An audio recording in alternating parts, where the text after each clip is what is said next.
É sempre na fase de menina-mulher que a gente desperta um interesse diferenciado pelo corpo, por conhecer a nós mesmos, por ser mais atrativa, por parar de pensar como uma menininha para começar a pensar como uma grande mulher. E a gente quer ser uma grande mulher, mesmo que a gente ainda não tenha idade suficiente para isso. Eu, com 14 anos de idade, não era muito popular na escola, mas eu era bonita, eu tinha um corpo bonito. Um dia a professora pediu pra gente fazer um trabalho que tinha que recolher alimentos, e lá foi eu. E eu fui de shortinho e de blusinha, e nessa mesma época entrou um garoto muito lindo na minha sala de aula. Eu já sabia que ele era galinha porque ele já tinha ficado com várias garotas da escola, e eu me mantive bem na minha. Mas ele era muito gato, e ele vir falar comigo era como se eu fosse boa, sabe? Porque ele não ficava com qualquer uma, ele ficava com as mais bonitas. Então, ele me escolher seria como ser uma dessas mais bonitas. E assim, nós começamos a conversar virtualmente. A gente conversava e a gente começou a ficar, e depois de mais ou menos uns 3 meses que nós estávamos ficando, ele me mandou um nude do corpo dele. E assim, aparecendo a cara dele, tudo, sabe? Automaticamente, isso gerou uma confiança dentro de mim. Porque se ele tá sendo capaz de mandar uma foto dele com o rosto dele, eu poderia usar isso contra ele. Então, ele foi bem corajoso e me encorajou a fazer a mesma coisa. Ele pediu a foto e eu comecei a trocar vários nudes com ele. E assim, no começo, era só mostrando um pouco o arredondado dos meus seios, o volume do meu bumbum em cima da pia. Não eram fotos sensuais. Só que com o tempo, eu acabei me entregando um pouco mais e fazendo fotos mais ousadas. Meu irmão temos pouquíssima diferença de idade. Ele é mais velho do que eu, mas é pouco tempo de diferença. E a minha mãe, ela sempre teve um namorado. A gente gostava muito dele, ele era baixinho, usava óculos, tinha a língua presa, ele fazia a gente rir pra caramba. Com o tempo, ele acabou se tornando marido da minha mãe e vindo morar dentro da nossa casa com a gente. E ele vivia brincando com a gente gostava muito disso.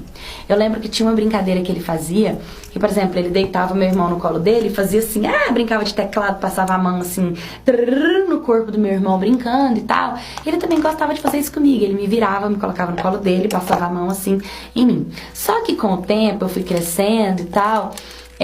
Acaba que, tipo, com 9 anos eu já tava com os carocinhos do peito começando a sair e tal. E como meu irmão, por mais que ele era mais velho, ele não tinha tanta maldade assim, nem eu. Mas eu já tinha o meu corpo, eu já tava começando a virar mocinha e tal. Então eu não gostava de algumas brincadeiras dele. Toda vez que a gente ia fazer algum tipo de brincadeira, ele aproveitava pra pegar assim no meu peito, ele apertava meu bumbum, ele batia na minha bunda. Eram umas coisas que eu não gostava, passava a mão na minha coxa.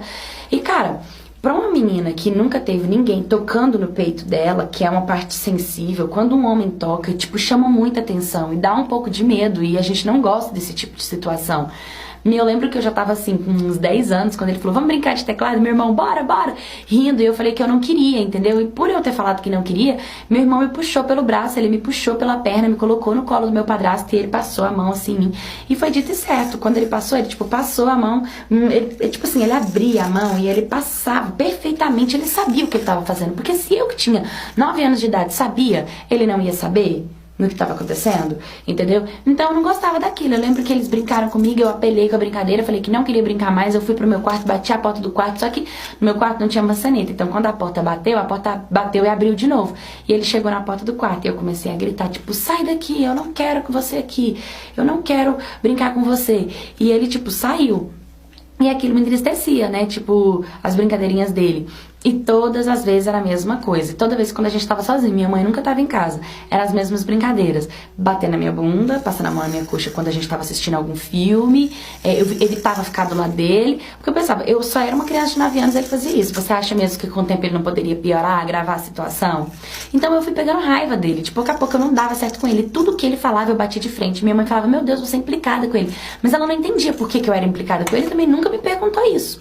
Até que chegou minhas férias. E eu fui pra cidade da minha avó, onde tinha minha madrinha e tal, todo mundo. Quando eu cheguei lá, as pessoas começaram a falar a respeito do meu padrasto.